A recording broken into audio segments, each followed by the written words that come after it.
घरी अचानक पाहुणे आले आणि आता काय बेत करायचं समजत नसेल तर मस्तपैकी ही पिठल्याची वडी, काही काही ठिकाणी याला पातोडी रस्सा पण म्हणतात, हे बनवायचं.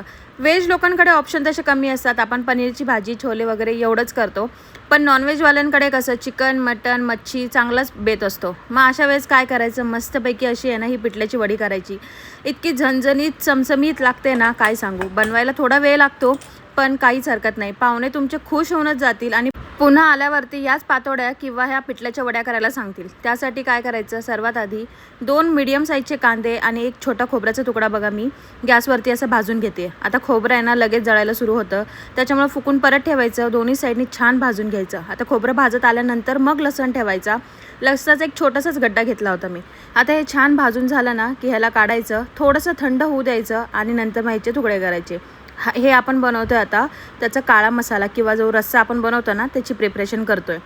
ह्या चवीला इतका भारी लागतो ना. हे डायरेक्ट गॅसवरती भाजल्यामुळे ना याचा स्मोक किंवा सुगंध आहे ना असं तुम्हाला चुलीवरती केल्यासारखं थोडंसं फील येईल. सेम तसं येणार नाही बट ऑब्वियस, पण थोडंसं तसं तुम्हाला फील येतो. आता हे बघा हाताने मस्तपैकी कट करून घ्यायचं. गॅसवरती तवा ठेवायचा. तव्यावरती हे सगळं टाकून घ्यायचं. थोडंसं तेल घालायचं, अगदी थोडंसं घालायचं आणि छान ह्याला मस्तपैकी भाजून घ्यायचं. बघा पुन्हा एकदा कशासाठी, तर फक्त हे सगळे मसाले आणि हे सगळं एकत्र भाजून घेण्यासाठी. आता मी धने 1-1.5 चमचा धने घातलेला आहे छोटा आपला. तीळ घातलेले आहेत आणि त्यानंतर हे बघा कोथिंबीरच्या काड्या घातलेल्या आहेत. कोथिंबीरच्या काड्या आपण नॉर्मली फेकून देतो, तर त्या फेकून द्यायच्या नाही. तसं वाटण बनवताना प्रत्येक वेळेस यांना उपयोगाला येतात. त्याची खरी चव कोथिंबीरची त्या काड्यांमध्येच असते. आता हे सगळं मिक्सरच्या भांड्यात काढून घेऊयात आणि याला बारीक करायचं आपल्याला. बघा एक सोबतच पूर्ण बारीक करायचं आहे. तर बारीक करताना आधी थोडंसं वाटून घ्यायचं, त्यानंतर थोडंसं पाणी घालायचं त्याच्यामध्ये, कारण डायरेक्टली पूर्ण बारीक होणार नाही खोबरं असल्यामुळे. आणि त्यानंतर फाईन पेस्ट करायची, एकदम फाईन करायची आपल्याला. हे बघा इतके अशी बारीक झाली पाहिजे ह्याची पेस्ट.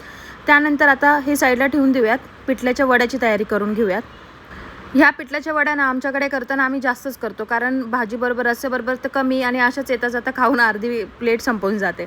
इथे बघा कढईमध्ये मी तेल, जिरे, मोहरी ही आपली बेसिक आपण जसं पिठलं बनवतो ना तसंच अगदी हे पिठलं आहे. खरं सांगते हे पिठल्याच्या वड्या करताना ना इतकं भारी वाटतं, कारण इतके टेस्ट ह्याची छान येते ना. आता कढीपत्ता, लसूण घालून घ्यायचा. लसूण भरपूर घाला, कारण लसणानेच आहे ना पिठल्याच्या वड्याला एक खमंग चव येते. त्याच्यानंतर आहे ना आता सुके मसाले घालून घेऊयात. हळद, लाल तिखट, इथे थोडंसं मी काश्मीरी लाल मिर्च पावडर घातलेलं आहे. बरं काही काही लोकांना हिरव्या मिरचीतलं पण पिठलं खूप आवडतं, तुम्ही तेही करू शकता, अगदी ऑप्शनल आहे. पण आमच्याकडे लाल तिखटातलंच आवडतं. कोथिंबीर घालून घ्यायची आणि छान फोडणी झाली ना की लगेच पाणी घालायचं. साधंच पाणी घातलेलं आहे आणि आता ह्याला उकळी येऊ द्यायची. त्याआधी याच्यामध्ये मीठ घालायचं चवीप्रमाणे. आता रश्श्यात आपण मीठ घालणार आहोत त्यामुळे इथे सबरीनीच घालायचं. त्यानंतर एका हाताने वाटी पकडायची आणि असं चमचा हलवत बेसन टाकायचं. आता हे पिठलं आहे ना आपल्याला पातळ करायचं नाही आहे, हे थोडं घट्ट असलं पाहिजे, कारण आपल्याला ह्याच्या वड्या करायच्यात.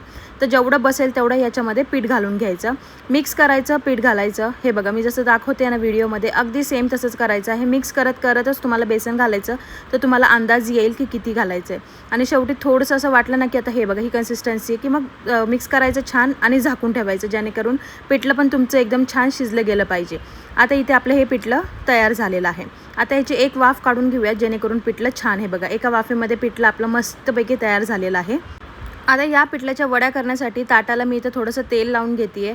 तुम्ही ताट, परात किंवा डायरेक्टली किचन ओट्यावरती केलं तरी चालेल. जेवढं जास्त लोक असेल तसं तुम्ही ते ॲडजस्ट करू शकता.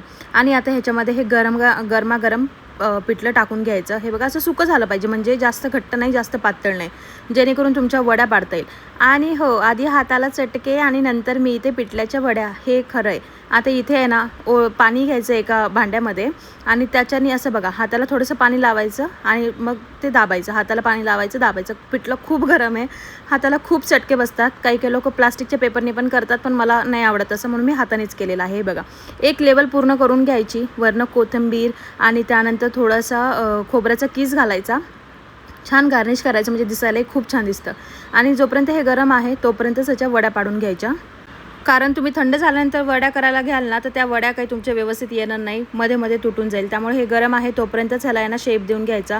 चौकोन किंवा तुम्हाला जो आकार आवडेल तो, मी शंकरपाळ्याचा जो आकार आहे त्या आकारामध्ये ह्या वड्या कट केलेल्या होत्या. फार मोठ्या नाही करायच्या, फार बारीक नाही करायच्या.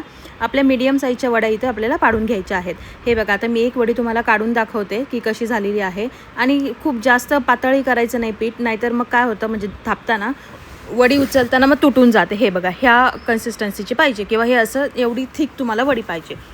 आता चला सगळं तयार झालेलं आहे. आता मस्तपैकी ना झणझणीत असं आहे ना रस्सा बनवून घेऊयात. कढईमध्ये तेल ॲड करायचं, जिरे मोहरीची छान फोडणी बनवायची, कढीपत्ताही त्याच्यातच घालून घ्यायचा छान जिरे मोहरी तडतडल्यानंतर. आणि मग लगेचच आहे ना आपण जो मसाला बनवून ठेवला होता वाटण, ते वाटण याच्यामध्ये घालून घ्यायचं आहे.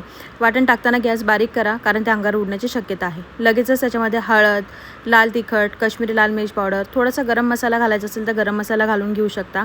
आणि थोडंसं इथे मी वापरलेला आहे गोडा मसाला. जास्त तिखट आवडत असेल तर थोडासा कांदा लसूण मसाला घातलात तरीही चालेल. आणि त्यानंतर काय छानपैकी ह्याला मिक्स करून घ्यायचं आणि जोपर्यंत तेल सुटत नाही तोपर्यंत ह्याला छान परतवून घ्यायचं. एकदा का ह्याला तेल सुटलं याचा अर्थ काय की ह्याचा मसाला छान परतला गेला आहे.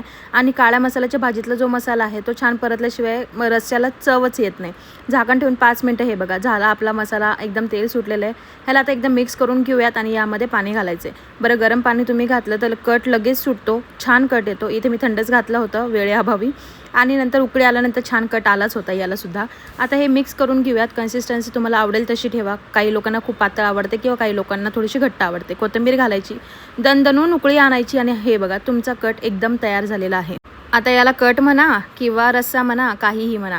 आणि ऐका, याचं एक शास्त्र आहे बरं का. तुम्ही जेव्हा ह्या पिठल्याच्या वड्या करता ना तेव्हा कोणाला तरी देऊन खायच्या असतात, म्हणजे शेजारी पाजारी पाहुणे कोणाला तरी द्यायचं आणि मग आपण खायचं असं म्हणतात आमच्या सासूबाई.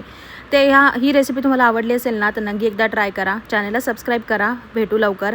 आणि नक्कीच तुम्हाला दुसरी कुठली रेसिपी बघायला आवडेल ते मला कळवा. मी लवकरात लवकर बनवून ती पोस्ट करेल. तोपर्यंत काळजी घ्या. भेटू. बाय.